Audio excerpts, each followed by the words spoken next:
കൊടുത്ത്? അത് നീ അവിടെ ചെന്ന് കുത്തിയിരുന്നപ്പോ നിന്റെ നിഴലിനെ കണ്ടതായിരിക്കും. ഞാൻ വെള്ള സാരി കൊടുത്തോണ്ടല്ലോ കുത്തിയിരുന്നത്. ഇത് തമ്പുരാട്ടിയുടെ പ്രേതം തന്നെ. തമ്പുരാനും ഉണ്ടായിരുന്നു. ഭാര്യയെ ആദ്യം അയച്ചതായിരിക്കും നമ്മളെ കുറിച്ച് അന്വേഷിക്കാൻ. ഇത് പ്രേതം തന്നെ. വെള്ള സാരി, പുക, പാട്ട്, നമ്മൾ രണ്ടും കട്ട പുക, പാട്ട്.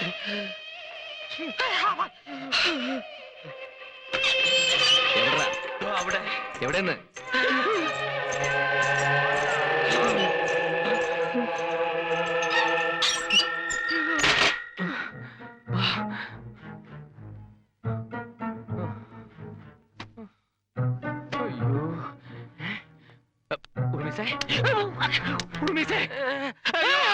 ഇത് ഞാനാ. ഇപ്പൊ വക്കീലിന് വിശ്വാസമായോ? ഇത്രയും കാലം വിശ്വാസമില്ലായിരുന്നു. പക്ഷെ ഇപ്പൊ ഈ പ്രേതങ്ങൾ ഒത്തീർപ്പിന് വഴങ്ങോ? ഒടുക്കത്തെ തീർപ്പിനേ വഴങ്ങൂ. ഞാൻ നോക്കിയിട്ട് ഇതിന് രക്ഷപ്പെടാൻ ഒരൊറ്റ വഴിയെ കാണുന്നുള്ളൂ. എന്ത് വഴി? ഈ വഴി. ഇതിനടിയിൽ കൂടി വഴിയുണ്ടായിരുന്നോ? ഓ, ത്വരങ്കം. ഉറുമീസേ, ഇതെവിടെ പോയി?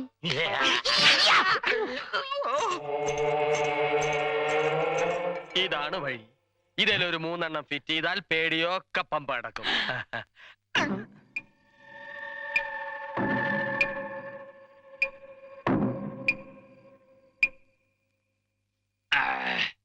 ഉറുമീസേ, നീ പറഞ്ഞ നേരെ.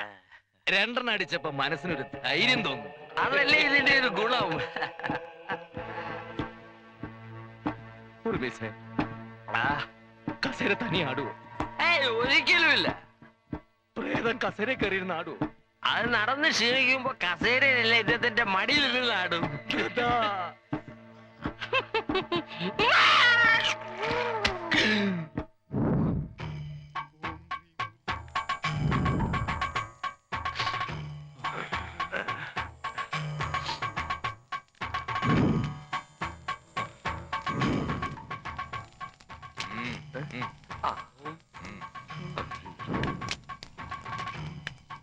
ആരാണ് ആദ്യം പ്രേതത്തെ കണ്ടത്? ഞാനാ കണ്ടത്. ഇവൻ കണ്ടു, പക്ഷെ ഞാനാ കണ്ടത്. എന്നാൽ അവിടെ ഇരിക്കൂ. ആദ്യം കണ്ട ആള് മാത്രം ഇരിക്കട്ടെ. ചിരിക്കണ്ട, കണ്ണടച്ച് പ്രാർത്ഥിച്ചോളൂ.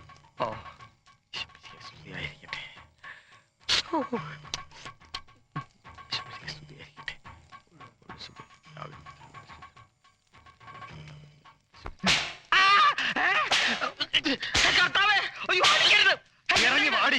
ഞാൻ എടിയല്ലേ, എടായാണ്. ഇറങ്ങ്. എങ്ങോട്ട് ഇറങ്ങാൻ? പോകോ പോകോ.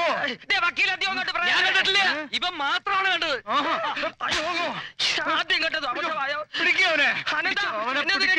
പിടിച്ചു ഈ ബാധയെ പിടിച്ചു നിർത്ത.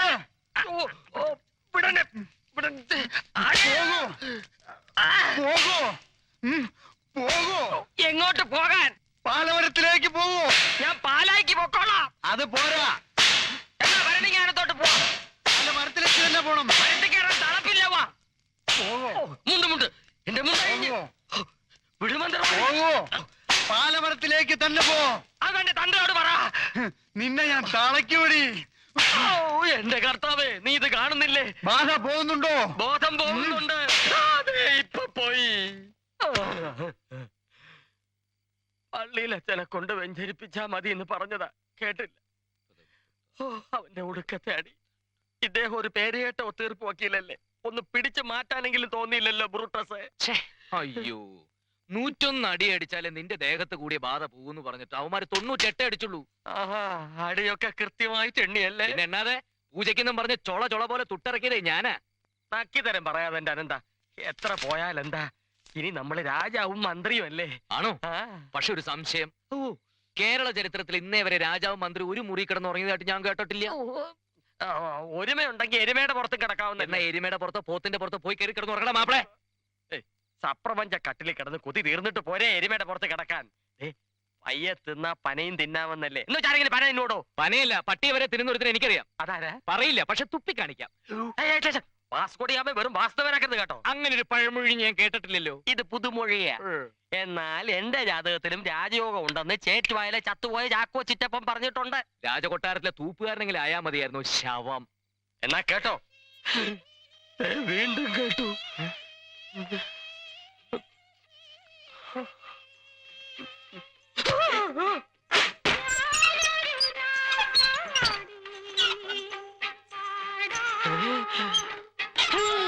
അതെന്ത് പ്യാടി?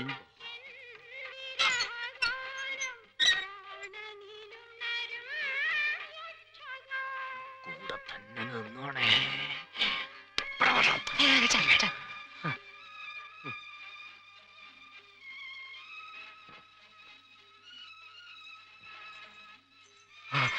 കണ്ടോ? ഇല്ല. അത്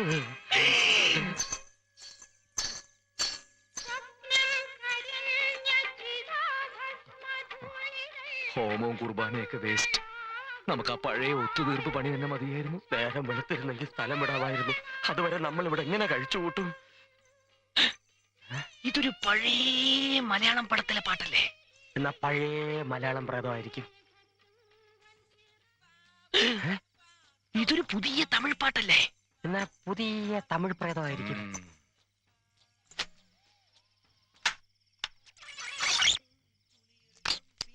ഈശ്വര ചതിച്ചോ?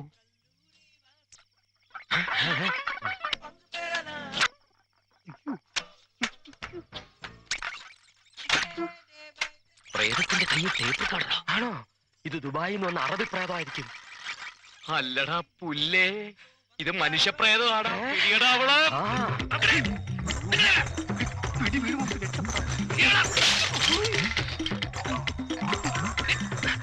അനന്താ, അവളെ വിടരുത്. അവൾ എങ്ങോട്ട് പോയി? അങ്ങോട്ട് പോയി നോക്കാമോ?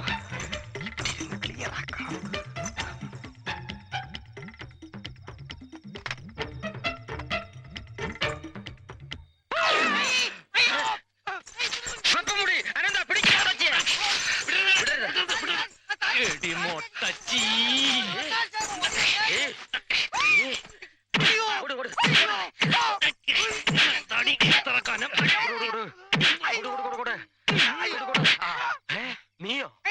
നീ ഇവിടെ അറിയോ? ഇവൻ കോടതിയിൽ കള്ളസാക്ഷി പറയുന്നവനാ. ആണോടാ? എല്ലാരും അറിയും. നീ എന്തിനാ ഈ വേഷം കെട്ടി ഇവിടെ? ജീവിതം തന്നെ ഒരു വേഷം കെട്ടലല്ലേ ചേട്ടാ? അത് രാത്രി അതാടാ ഫിലോസഫി. ചേട്ടൻ ഇനിയാണ് ഇങ്ങനെ ഞാൻ വിട്ട്. പറയടാ, എന്തിനാടാ ഈ വേഷം കിട്ടിയത്? ഞാൻ പറയാ. നിങ്ങളെ ഈ കൊട്ടാരത്തിൽ നിന്ന് പുറത്താക്കാൻ അഡ്വക്കേറ്റ് ശങ്കരനാരായണനും മഹാദേവവർമ്മ തമ്പുരാനും കൂടെ ചേർന്ന എന്നെ ഈ ഫാൻസി ഡ്രസ് വേഷം കെട്ടിച്ച് ഇങ്ങോട്ട് അയച്ചത്. ഓഹോ, അങ്ങനെയാണ് സംഗതിയുടെ കിടപ്പ്. അങ്ങനെയാണെങ്കിലേ ഒറിജിനൽ ഭൂതപ്രേതാദികൾ വന്നാൽ തന്നെ ഞങ്ങൾ ഭരണം തുടരാൻ തീരുമാനിച്ചെന്ന് ചെന്ന് പറഞ്ഞേക്കടാ. പോടാ. പോടാ, പോടീ.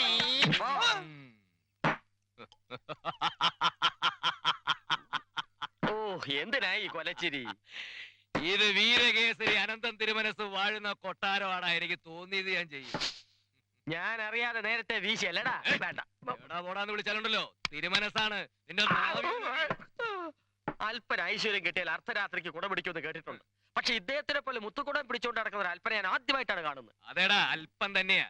മുത്തുക്കുട പിടിക്കും, നട്ടുച്ചയ്ക്കും പിടിക്കും, നട്ട പാതിരയ്ക്കും പിടിക്കും. നിനക്ക് ഇവിടെ നിക്കണമെന്നുണ്ടെങ്കിലേ എന്റെ മന്ത്രിയായിട്ട് ഇവിടെ കഴിഞ്ഞോണം. അല്ലെങ്കിൽ കെട്ടും കെട്ടി നിന്റെ മഞ്ഞപ്പുറയ്ക്ക് പോടാ മാപ്പിളെ. ഗുമസ്തന്മാർക്ക് ഈ നാട്ടില് പഞ്ഞൊന്നുമില്ല. പക്ഷേ ഈ കൊട്ടാരത്തിന്റെ റിസീവർ എന്ന് പറയുന്നത് ഈ അനന്തപത്മനല്ല.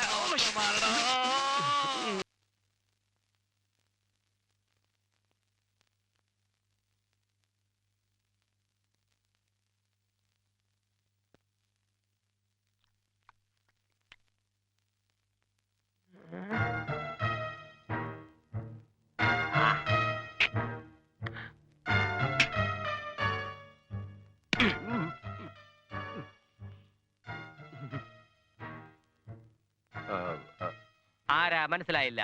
ഞാൻ നന്ദനവർമ്മ. എങ്ങനെ വർമ്മ? നന്ദനവർമ്മ കൊല്ലപ്പെട്ട തമ്പുരാട്ടിയുടെ ഇളയ സഹോദരൻ. അതുകൊണ്ട് തന്നെ ഈ പാലസിന്റെ ഏറ്റവും അടുത്ത അവകാശി. IPC 102. അവകാശം ആർക്കാണെന്ന തർക്കം കോടതിയിലാണല്ലോ. സാറ് വന്നത് ഇവിടെ എല്ലാം കൃത്യമായി നടക്കുന്നുണ്ടോന്ന് അറിയാൻ.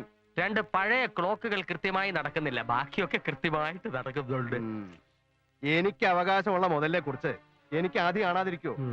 റിസീവർമാര് ഭരിച്ച് നന്നാക്കിയ ചരിത്രമല്ല, നശിപ്പിച്ച ചരിത്രം എന്ന് വരെ കേട്ടിട്ടുണ്ട്. അങ്ങനെയുള്ളവർ കാണും, പക്ഷെ ഞങ്ങൾ അത്രക്കാരല്ല. We are Mr. Cleans.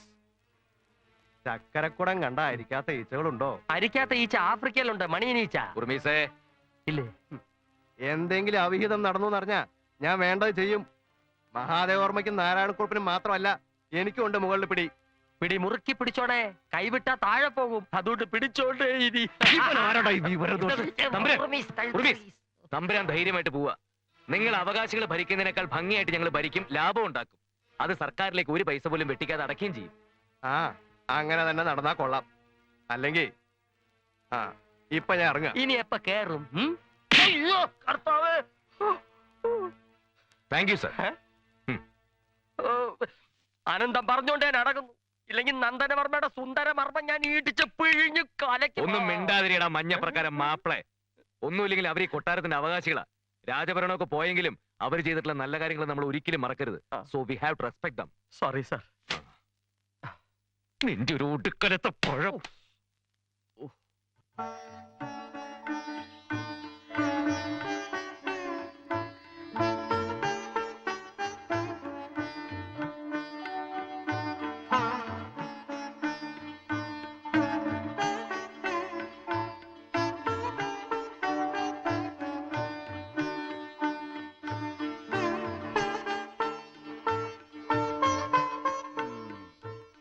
എന്താ കുറച്ച് ദിവസമായിട്ട് ഞാൻ ശ്രദ്ധിക്കുന്നു, പതിവായിട്ടൊരു സന്ധ്യാദീപ കാഴ്ച.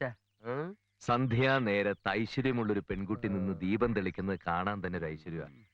മെഴുകുതിരി വെളിച്ചം മാത്രം കണ്ട് ശീലിച്ച നിന്നോടൊന്നും പറഞ്ഞിട്ട് കാര്യമില്ലടാ മരങ്ങോടം മാപ്പിളെ.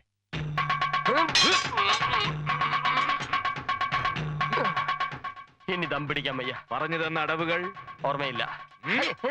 ഓർമ്മയുണ്ട്. തുടങ്ങാം. വാരി വലിഞ്ഞ് തൊട്ട് തൊഴുത് ഇടത് മാറി വലത് മാറി നിന്ന് തിരിഞ്ഞമർന്ന് വലിഞ്ഞൊഴിഞ്ഞ്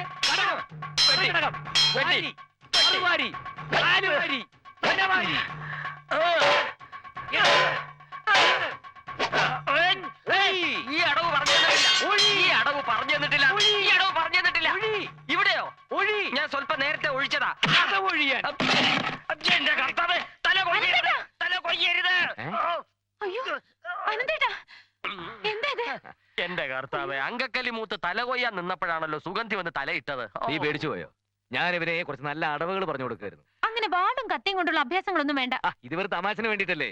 നിങ്ങൾ ഇങ്ങനെ സംസാരിച്ച് കേൾക്കാതെ എന്റെ തല കൊയ്യ്. ഞാൻ പോയി കുളിക്കട്ടെ. നീ പോയി വേഗം കുളിക്കൂ ഉർമീസ. ഓ അതെ ഉർമീസേ, 2 ചായയും കൂടി എടുത്തോ. കുളിച്ചിട്ട് ചായ ഇടണോ, ചായ ഇട്ടിട്ട് കുളിക്കണോ? കുളിച്ചോണ്ട് ചായ ഇട്. ഓക്കെ. ഓടോ. നീ ഈ കൊട്ടാരമൊക്കെ ഒന്ന് ചുറ്റി കിടന്ന് കാണ്, ഞാനിപ്പോ വരാം.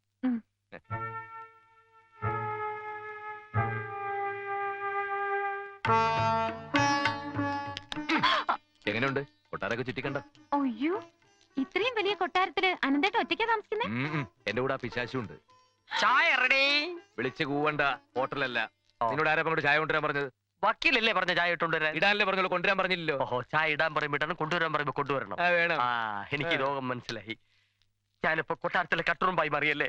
സാറേ, കണ്ണാടി നന്നായാൽ ചങ്ങാതി വേണ്ടാത്തൊരു ചൊല്ലുണ്ടറിയോ? അയ്യേ, ഈ ചായയിൽ എന്തോ സോപ്പ് ചോദിക്കുന്നുണ്ടല്ലോ. കുളിച്ചോണ്ട് ചായ ഇട്ടാ പിന്നെ സോപ്പല്ലാതെ സോഡ ചോദിക്കൂ. ഞാൻ വക്കീ